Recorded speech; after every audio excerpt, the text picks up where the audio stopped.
अस्सलाम वालेकुम आदाब डियर स्टूडेंट्स। इस वक्त आपके सामने मैंने गेस्ट पेपर लाया है सोशल साइंस, जिसमें यहाँ पर हम डिस्कस करेंगे पहले पॉलिटिकल साइंस या आप डेमोक्रेटिक पॉलिटिक्स कह सकते हो, पार्ट सेकंड। ठीक है, इसमें 5 मार्क्स के कौन कौन से क्वेश्चंस आएंगे और उसके साथ साथ 3 मार्क्स के और मल्टीपल चॉइस क्वेश्चंस कौन कौन से आ सकते हैं। ठीक है, सभी क्वेश्चंस को हम यहाँ पर बारी बारी डिस्कस करने की कोशिश करेंगे। आई होप आप सब इस वीडियो को अच्छी तरह से देखोगे और अपने दोस्तों और अपने क्लासमेट्स में भी शेयर करोगे, साथ साथ सब्सक्राइब करना ना भूलना। ठीक है, तो स्टार्ट करते हैं। यहाँ पर पहला क्वेश्चन जो 5 मार्क्स का आपको वहाँ पर आएगा वो है, क्वेश्चन नंबर यहाँ पर है व्हाट आर दी, ये देखिए ये question, what are the different forms of power sharing in modern democracies, give an example of each of these. यहाँ तक ये क्वेश्चन। उसके बाद दूसरा क्वेश्चन 5 मार्क्स का आ सकता है। तो क्वेश्चन 2 है यहाँ पर, question 2, state 1 prudential reason and 1 moral reason for power sharing with an example from the Indian context. ठीक है, उसके बाद तीसरा क्वेश्चन यहाँ पर आ सकता है, हाँ, what is the main difference between a federal form of government and a unitary one, explain with examples। ठीक है, हो गया क्वेश्चन 3। उसके साथ साथ question 4, state any 2 differences between the local government before and after the constitutional amendment in 1992। ठीक है, यहाँ तक तो हो गया ये 5 मार्क्स के क्वेश्चन। उसके बाद 3 मार्क्स के क्वेश्चन आपको आ सकते हैं, यह मैंने अकॉर्डिंगली सिलेबस के हिसाब से यहाँ पर लिया है। ठीक है, उसके बाद क्वेश्चन यहाँ पर सेक्शन बी में आपको 10 क्वेश्चंस मिलेंगे at the rate of 3 marks each question. ठीक है, उसमें यहाँ पर मैंने पहला क्वेश्चन आपके लिए लिखा है, mention any 2 constitutional provisions that make India a secular state. उसके बाद अगला question, what is the status of women's representation in India's legislative bodies. उसके बाद अगला क्वेश्चन जो मैंने लिया है, state how caste inequalities are still continuing in India. उसके बाद अगला क्वेश्चन जो मैंने लिया है वो है, state the various functions political parties perform in a democracy, ये भी मैंने लिया है आपके लिए। उसके बाद what are the various challenges faced by political parties. उसके बाद what are the characteristics of a political party. उसके बाद MCQs यहाँ पर मैंने लिया है रिगार्डिंग पॉलिटिकल साइंस। ठीक है, यहाँ पर है पहला question, democracy is better because it promotes equality, enhances dignity, quality of decision making, all, यहाँ पर ये all of the above है। ठीक है, उसके बाद अगला क्वेश्चन जो है वो है, हाँ, important question, from the period 1950 to 2000 which type of government showed higher economic growth, वो है डिक्टेटरशिप। ठीक है, डिक्टेटरशिप ने ज़्यादा इकोनॉमिक ग्रोथ दिखाई है।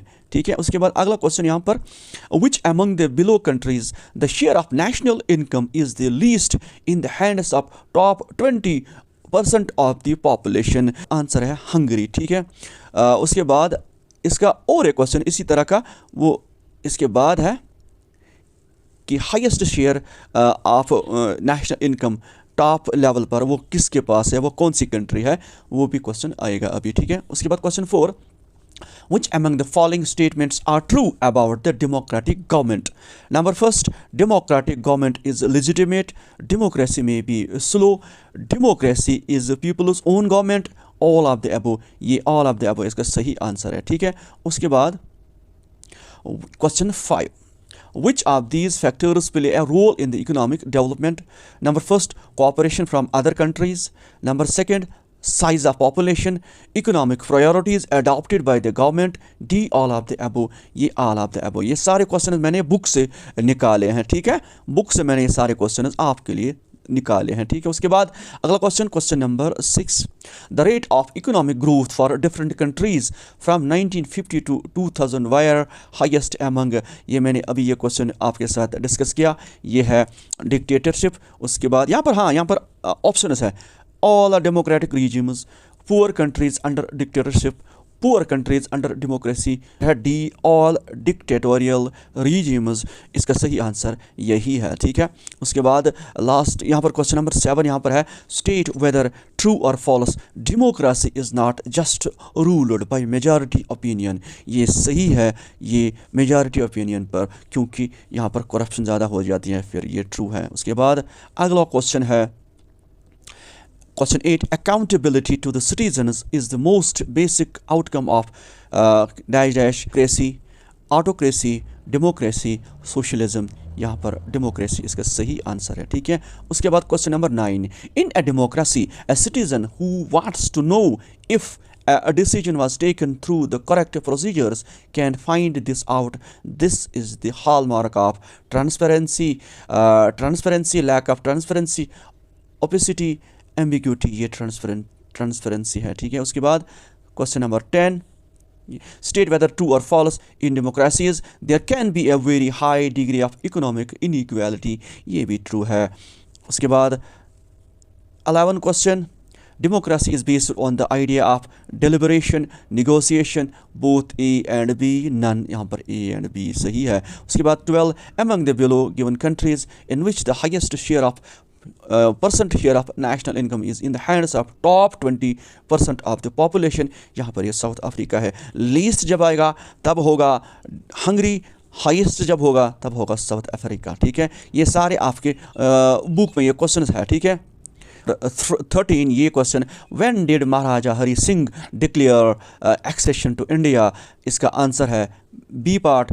Question 14 which article of India was applicable to the state of J&K, article 230, article 250, article 238, ये था आर्टिकल 238। उसके बाद which article of Indian Constitution defines the status of permanent residents of this state Jammu and Kashmir, वो कौन सा article है, वो article है 35A। उसके बाद है the J&K Reorganization Act came into effect, उसका सही आंसर है ए पार्ट, ये भी बुक से ही मैंने लिया है। अगला क्वेश्चन यहाँ पर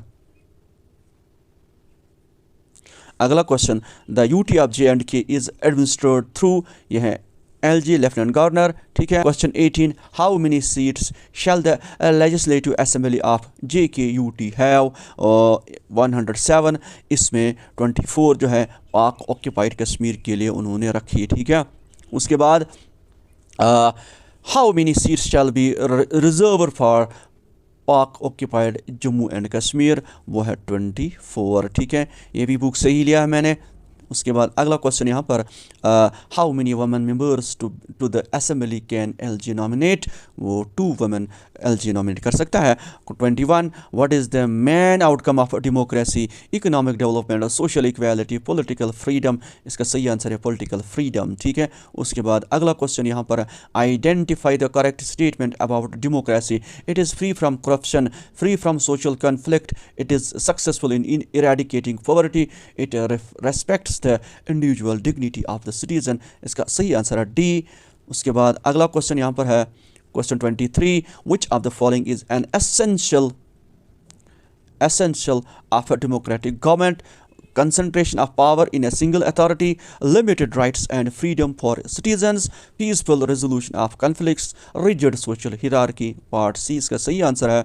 उसके बाद अगला क्वेश्चन यहाँ पर है A democratic government is elected by citizens and enjoys the confidence and trust of the citizens. This is known as legitimate government, a transparent government, a secular government, a stable government. यह है legitimate government, ठीक है।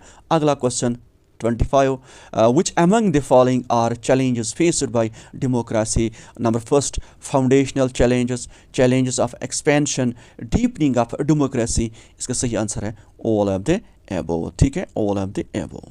तो dear students अगला video जो होगा वो होगा इंशाअल्लाह होगा वो जियोग्राफी के बारे में। आप उस वीडियो का भी ज़रूर इंतज़ार करना, ज़रूर मैं शाम तक या कल तक ज़रूर आपके लिए वो लाने की कोशिश करूँगा। बस यही रिक्वेस्ट है लास्ट पर, आप इस वीडियो को ज़रूर अपने दोस्तों और क्लासमेट्स में शेयर करना, ठीक है। अल्लाह हाफ़िज़, अस्सलाम वालेकुम।